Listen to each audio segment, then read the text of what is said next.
আমি, আমার আমি, এই আমার আমিকে তোমরা কেউ ভাগ করে নিতে পারবে না। এই আমার আমি শুধু আমার। এই আমার আমি তোমাদের প্রত্যেকের মধ্যে থাকে, কিন্তু তাও এ শুধু আমার। এই আমার আমির একটা জগৎ আছে, ভীষণ একলা একটা জগৎ। সেখানে কেউ নেই। সেখানে ভীষণ সুন্দর প্রকৃতি, প্রচুর পাখিদের কোলাহল, প্রচুর ফুলেদের সাজগোজ করে নিজেদেরকে সাজিয়ে তোলার গল্প। এই আমার আমি জগতে আমি ছাড়া আর কেউ নেই। একজন ছিল, কিন্তু সে আর নেই। সেও হয়তো ব্যস্ত জীবনের মধ্যে আমার আমিকে ছেড়ে তোমার তুমিতে মজে আছে। এই আমার আমি হয়তো একদিন থেমে যাব।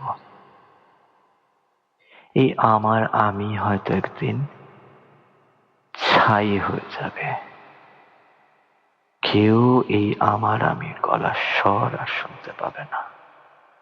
কেউ এই আমার আমিকে দেখতে চাইলেও দেখতে পাবে না।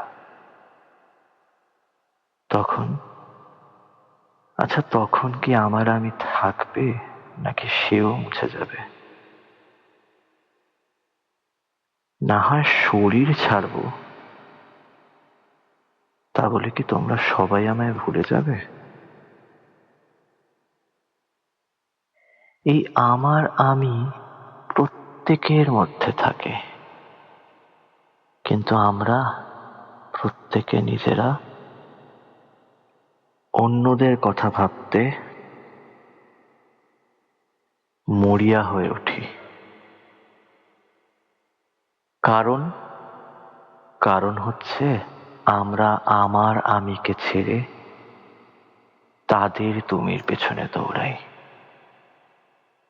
কেন? কি কারণ? কি বা লাভ? আজকে যদি আমি আমার আমিকে ছেড়ে দিয়ে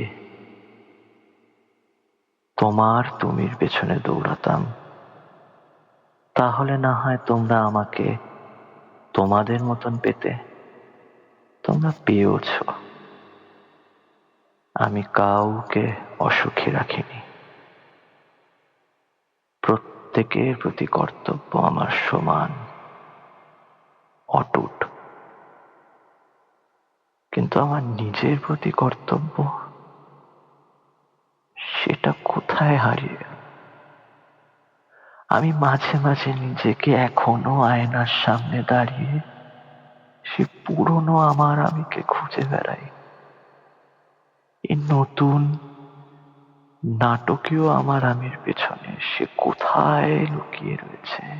হয়তো প্রতিনিয়ত আমাকে উকি মেরে দেখে, প্রতিনিয়ত, প্রতিদিন, প্রতি রাতে আমাকে স্বপ্নে সে মনে করিয়ে দেয়, আমি আছি কিন্তু, ভুলে যাস না, আমি কিন্তু তোর, আর বাকি কেউ নয়। সেই আমার আমিকে আমি বিসর্জন দিলাম আজ। আমি কেন বিসর্জন দিলাম? আমি তোমাদের জন্য বিসর্জন দিলাম। কাল হয়তো এই আমার আমি আর থাকবে না। পরে হয়তো আমিও থাকবো না।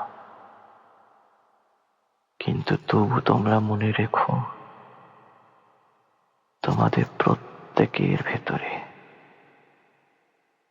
আমি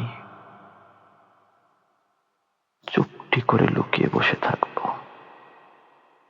তোমাদের মধ্যে আমি আমার আমিকে ঠিক বাঁচিয়ে রাখবো। আমার আমি। সেইবারের আমি, এইবারের আমি, শেষবারের আমি।